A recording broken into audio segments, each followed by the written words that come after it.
अगर मैं मंदिर को किला बनाना चाहता हूं तो इसलिए नहीं कि नरसिंहानंद को उसमें रहना है, बल्कि इसलिए किला बनाना चाहता हूं मोहम्मद के खिलाफ बोलने का। सारी दुनिया जानती है, एक नेता से जो पॉलिटिकल जिनकी महत्वाकांक्षा, एक से बुलवा दो ना। आप जिसे बड़ा नेता मानते हो उससे एक बार दिलवा कर देखो ना मोहम्मद के खिलाफ बयान। असल में हिंदुओं के दिमाग में गोबर भरा हुआ है। नहीं नहीं नहीं, केवल भारत से मुसलमानों को निकाल के कोई फर्क नहीं पड़ने वाला। ये कैंसर है, पूरे विश्व स्तर पर इससे लड़ना पड़ेगा। आज नरसिंहानंद, नरभक्षी आनंद, दिलीप त्यागी उर्फ नरसिंहानंद सरस्वती डर गया। दासना मंदिर को किला बनाने की बात कर रहा है। बोलने में बहुत अच्छा लगा, डायलॉग मारना और है, बकवास करना और है, लेकिन जब जान पे बन जाती है तब इंसान घबरा जाता है। तुमने जो बकवास की, तुमने जो डायलॉग बाजी की, नाम कमाने के लिए, टीआरपी के लिए, आज तू चिल्ला रहा है कि मंदिर को किला बना दो। ऐसा ना हो कि गोली कहीं से आ जाए और मैं मर जाऊं। क्यों? मरने से डर लग रहा है नरभक्षी आनंद? मरने से डर लग रहा है? तू बात करता है किसी नेता से बुलवा दो मेरे आका सल्लल्लाहु ताला अलैहि वसल्लम के बारे में। तुम्हारे जैसा कोई पागल नहीं है जो मानवता की उस मिसाल पेश करने वाले हमारे प्रॉफिट मोहम्मद सल्लल्लाहु ताला अलैहि वसल्लम के बारे में कोई बोल दे। ये तू बदअकल है, तू पागल है, तू बौखलाया हुआ है। मेरे भाइयों, जब प्रेम विवाह में इसकी बहन ने, इस नरभक्षी आनंद की बहन ने जब एक मुसलमान से शादी कर ली, तब से ये पगला गया है, बौखला गया है और खार खाया हुआ है।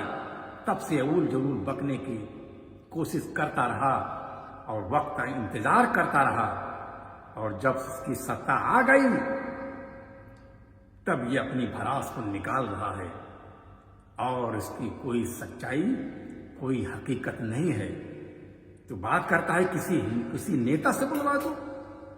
कोई नेता नहीं बोलेगा, तुझे इस्तेमाल कर रहे हैं नरभक्षी आनंद, तुझे इस्तेमाल कर रहे हैं। तू बोलेगा, बाद में वही लोग तुझे मारेंगे और फिर वोट की राजनीति करेंगे। देखिए, उसने गलत बोला, मैंने उसको जेल में डाल दिया, वो मर गया और तू इस्तेमाल होके इस दुनिया से कूच कर जाएगा। नरभक्षी आनंद, कान खोल के सुन ले। और आगे इसकी बकवास में किस तरीके से बकवास कर रहा है। काफिर का कत्ल, मुशरिक का कत्ल इस्लाम में सबसे बड़ा सवाब है। काफिर की संपत्ति को लूटना उनके यहाँ सबसे बड़ा पुण्य का काम माना जाता है। काफिर को सब कुछ बर्बाद कर देना, उसकी बहन बेटियों को बाजारों में बेच देना, बलात्कार करना, अपनी दासियां बनाना, ये उनके लिए एक सवाब का काम है, क्योंकि वो लुटेरों का गिरोह है। नरभक्षी आनंद आगे कहता है, जिस तरीके से आप देख रहे हैं नरभक्षी आनंद बस बकवास कर रहा है कि काफिर का कत्ल, उनकी संपत्ति को लूटना, उनके माल को लूटना मुसलमानों के यहां सवाब का काम है। तुझे पता नहीं नादान, बगैर इजाजत मुसलमान किसी का एक चीज उठाना भी गुनाह। मुसलमान उस अल्लाह तबारक ताला का मानने वाला, उस कुरान को मानने वाला, उस मोहम्मद मुस्तफा सल्लल्लाहु अलैहि वसल्लम को फॉलो करता है कि जिससे यह तालीम दी गई है कि बगैर इजाजत किसी को इजाजत लिए बगैर एक सामान किसी को उठा नहीं सकता, वो मुसलमान है। और मुसलमान के बारे में तो बकवास करता है, तो मुसलमान के बारे में वो बकवास करता है जो कुछ मिलती जुलती आयतें हैं। सूरह आल इमरान की आयत है, सूरह आल इमरान की आयत पारा नंबर 3 आयत नंबर 6 में हुवल्लज़ी अंज़ला अलैकुल किताब, वही तो है जिसने आप पर किताब नाजिल की। तो कुरान को जानना चाहता है, कुरान को जानने के लिए तुझे 100 जन्म लेने पड़ेंगे।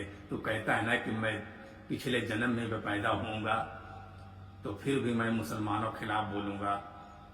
मेरा एक जन्म काफी नहीं तो मैं अगले जन्म लूंगा, तो 100 जन्म भी लेगा। जो तू जानता, हम लोग तो इस पर भरोसा यकीन नहीं करते, फिर भी तू कुरान पाक को समझ नहीं सकता। बर्बाद। हुवल्लज़ी अंज़ला किताब अलैकल किताब, वही तो है जिसने आप पर किताब नाज़िल की। मिनहु आयातुन मुहकमातुन, उसमें मोहकम पुख्ता आयतें हैं। आगे अल्लाह ताला इरशाद फरमाता है, हुन्ना उम्मुल किताब, वो किताब की असल है। वखर मुतशाबिहातुन, और दूसरी मुतशाबा यानी कई माना देने वाली मिलती जुलती आयतें। उस मुतशाबिहात को पढ़कर तू एक अलग तरह से राय बना लिया, तेरा बाप सावरकर ने भी अलग तरह से राय बनाया, और उसी को तू ट्रांसलेट पढ़कर तू इस तरीके से बकवास कर रहा। तेरे में इतनी सलाहियत नहीं है। वो मुतशाबिहात आयतों को कोट करके इस तरीके से बकवास करके वासिले जहन्नम हो गया सावरकर। उसी की किताब, उसी की लिखी हुई ट्रांसलेट की हुई किताब पढ़कर तू इस तरीके से बकवास कर रहा है। वो मुतशाबिहात आयतें हैं। फ़अम्मल्लज़ीना फ़ी क़ुलूबिहिम ज़ैग़ुन, बस जिन लोगों के दिलों में कजी है, फ़यत्तबिऊन मा तशाबह मिनहु इब्तिग़ाअ, सो वो उससे मुतशाबिहात की पैरवी करते हैं। सो वो उससे मुतशाबिहात मिलती जुलती कई माना देने वाली आयतों की पैरवी करते हैं। फ़यत्तबिऊन मा तशाबह मिनहु, सो वो उस मिलती जुलती आयतों की पैरवी करते हैं। मिनहु इब्तिग़ाअल फितनति व इब्तिग़ाअ तावीलिही, फसाद गुमराही के गरज से कुरान ने वाज़े तौर पर कर दिया कि जिस तरीके तू फसाद और गुमराही के गरज से उसका गलत मतलब ढूंढने की तू कोशिश कर रहा है। कुरान ने वजाहत कर दी, आप पहले ही बता दिया, फसाद गुमराही के गरज से उसका गलत मतलब ढूंढने की गरज से उसका गलत मतलब निकालते हैं। वमा यहकमु तावीलहु इल्लल्लाह, और नहीं जानता उसका मतलब सिवाय अल्लाह के। ये कुरान की आयत है। जो काफिर को मारने की तो बात कर रहा है नरबच्ची आनंद, वो काफिर हैं जिन्होंने मेरे आका सल्लल्लाहु अलैहि वसल्लम को जहां उनकी पैदाइश की जमीन थी वहां से निकाला और मुआहदा तोड़कर फिर उनको मारने के लिए मदीना शरीफ तक उनका ताक़ुब करते रहे, उनका पीछा करते रहे। तब आवाज आई कि मुआहदा तोड़ चुके हैं, अब लिहाजा इनको मारना चाहिए, इनसे जंग करना चाहिए। जिस तरीके से कृष्ण जी ने अर्जुन को कहा कि जब वो अंधे हो चुके थे, भरी दरबार में नग्न करना चाहा द्रौपदी को, तो उस तरीके से कृष्ण जी ने कहा। तो एक फर्ज बन जाता है जब इंसान किसी को वादा तोड़ देता है, उस वादे को पूरा नहीं कर पाता, तो फिर उससे आदमी कुछ न कुछ बातें करेगा ही।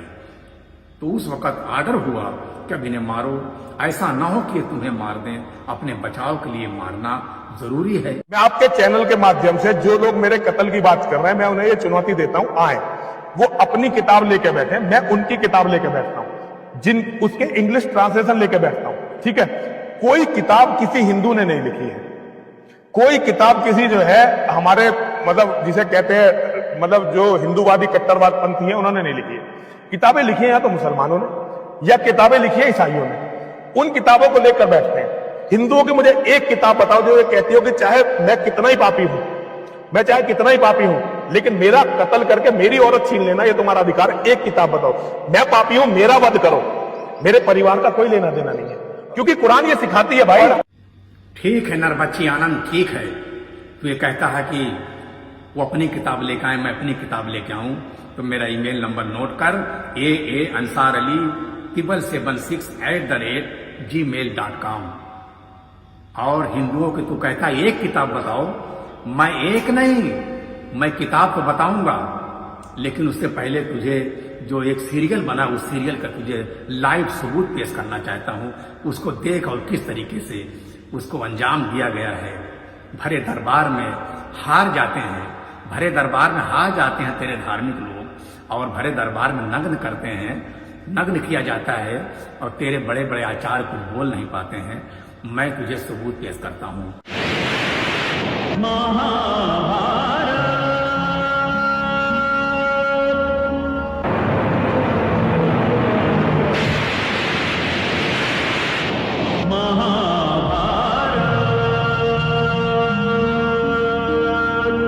देखा नरभक्षी आनंद किस तरीके से भरे दरबार में एक स्त्री को नग्न किया जा रहा है और उसके 5-5 पति बैठे हुए हैं। ये पुष्पेंद्र फुलफेंक, ये वसीम रजवी पुष्पेंद्र फुलफेंक कहता है कि मेरे आका सल्लल्लाहु अलैहि वसल्लम ने कितने शादियां की। और आगे मैं बताऊंगा कि तुम्हारे धर्म में यह है कि औरतें 5 शादी करें। ये तो पुष्पेंद्र फुलफेंक का मैं अगली वीडियो में जवाब दूंगा, जिस तरीके से वो जहर उगल रहा है। नरभक्षी आनंद, अगर उस वक्त कृष्ण जी ना होते तो क्या होता? तुम ऐसे धर्म को मानने वाले हो, तुम ऐसे चीज को पढ़ने वाले हो जिसकी बात कर कर तू भगवा धारण किया हुआ है। मैं किसी मजहब को बुरा कहने की बात नहीं कर रहा हूं। तूने मुझे चैलेंज किया, मैंने सबूत पेश किया और आगे भी सबूत पेश करूंगा कि ब्रह्मा जी ने क्या किया, इंद्र जी ने क्या किया। मैं नहीं कहूंगा क्योंकि मैं मुसलमान हूं। मैं कहूंगा तो तुम्हारे ये बात कांटे की तरफ तुम्हारे दिल और दिमाग में चुभेगी। इसलिए मैं एक संत से ये बात कहलवाना चाहता हूं। वो तब खुद कह रहे हैं कि देखो ब्रह्मा जी ने क्या किया, इंद्र जी ने क्या किया। सुन नरभक्षी आनंद, आप भी महंत हो तो मैं भी वृंदावन के अंतर्गत में राधापुरी में संत युवराज आश्रम का महंत हूं। मैं एक बात कहना चाहता हूं, आप बलात्कार की बात कहते हो कि उनके धर्म की किताब के अंतर्गत बलात्कार लिखा है और हमारे किसी धर्म की किताब में नहीं है। अरे मैं ये कहना चाहता हूं, देवताओं के सबसे बड़े राजा इंद्र हैं। इंद्र ने क्या अहिल्या के साथ बलात्कार नहीं किया? आप जो कहते हो जवाब दे सकते हो आप? मैं कहता हूं हमारे सभी देवताओं में सबसे बड़े ब्रह्मा जी हैं। क्या ब्रह्मा जी ने अपनी बेटी से बलात्कार नहीं किया? फिर नरसिंहदास जी, मैं आपसे कहूंगा अपनी जुबान पर लगाम लगाना। महंत होंगे आप जैसे 500 महंत देखे गए हैं, परंतु देश को तोड़ने की कोशिश की तो मैं संत युवराज आपको माफ नहीं करूंगा। जब बांस का अंत होने वाला होता है महाराज, तो उसमें फल आ जाते हैं। नरसिंहानंद सरस्वती, मैं ये कहता हूं ये व्यक्ति एक बड़ा ढोंगी है, कालनेम है, चरित्रहीन है। ये एक बिजनेसमैन था, बिजनेस जब धंधा समाप्त हो गया, इसकी बहन का जो चक्कर था जो एक मुसलमान के साथ, उसे मुसलमान लेके भाग गया, जिसकी रिपोर्ट तक भी नहीं लिखाई गई। तब से मुसलमानों से बहुत ज्यादा खार खाने लगा। दूसरी बात, 2005 के अंतर्गत में कबीरनगर थाने के अंतर्गत में इसका केस दर्ज है। अब वो रेप का केस है क्या है, इसके ऊपर 3 केस है। अब वो मर्डर केस है, रेप केस है, पर ये कालनेम से कम नहीं है, चरित्रहीन है, देश के प्रति गद्दारी है, हिंदू मुसलमान की बात करके केवल पब्लिसिटी कमाना चाहते हैं। मैं ये कहता हूं महंत जी, आप अच्छी प्रकार से ध्यान से सुनना, ये महंतगिरी छोड़ दो और कहीं जाके जनता में, आम जनता में जाके भाषण दीजिए। 4 गुंडे लेके जाते हो और भाषण दे देते हो और कमरे में बैठ के एसी के में और कह देते हो कि हिंदू ये और मुसलमान ये। शुक्रिया मेरे भाइयों और मेरी बहनों, जिस तरीके से आपने सुना और मैं इसका जवाब दिया। दिलीप त्यागी, नरसिंहानंद सरस्वती, जिसे हम नरभक्षी आनंद कहते हैं, मैंने इसका जवाब दे दिया इस 85 का। और आप लोग से गुजारिश है कि ज्यादा से ज्यादा इस चीज को शेयर करें ताकि पता चले कि जो बकवास करता था उसकी दलील मैंने दे दी, उसका जवाब मिल गया, ताकि लोग ये न समझें कि इसके सवाल का कोई जवाब देने वाला ही नहीं है। अरे ऐसे बकवास का जवाब देना कौन पसंद करेगा? लेकिन जब वो बात मेरे आका सल्लल्लाहु ताला मोहम्मद मुस्तफा सल्लल्लाहु ताला अलैहि वसल्लम के मुतालिक है, तो रातों की नींद और दिन का चैन छिन जाना चाहिए कि ऐसे शख्स का जबानी तौर पर उससे लड़ाई करना चाहिए और उससे कोशिश करना चाहिए कि उसका जवाब दें। अगर जिस्मानी तौर पर उस पर वार न कर सकें तो जबानी तौर पर जरूर उस पर वार करें, और जबान से न कह सकें तो दिल में उससे बुरा करें, तो आपका उसका हक अदा हो जाएगा। अगर ऐसा ना हुआ तो हदीस शरीफ में है कि फिर वो बंदा गुनहगार होगा। सारी कौम सारी कौम उस बला में मुब्तला हो सकती है। इसलिए बुराई का अंत होना चाहिए।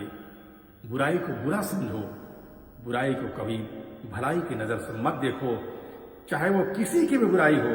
और फिर जब वो बुराई, वो इल्जाम तराशी मेरे आका पर लगाया है, ऐसे शख्स के लिए मजम्मत होनी चाहिए, तनकीदी जुमला इस्तेमाल होना चाहिए। जहां तक हो सके इस चीज को शेयर करें और अपने दिल में उसको बुरा समझें, जबान से बुरा कहें और दिल में बुरा समझें, ताकि आपका हक अदा हो जाए।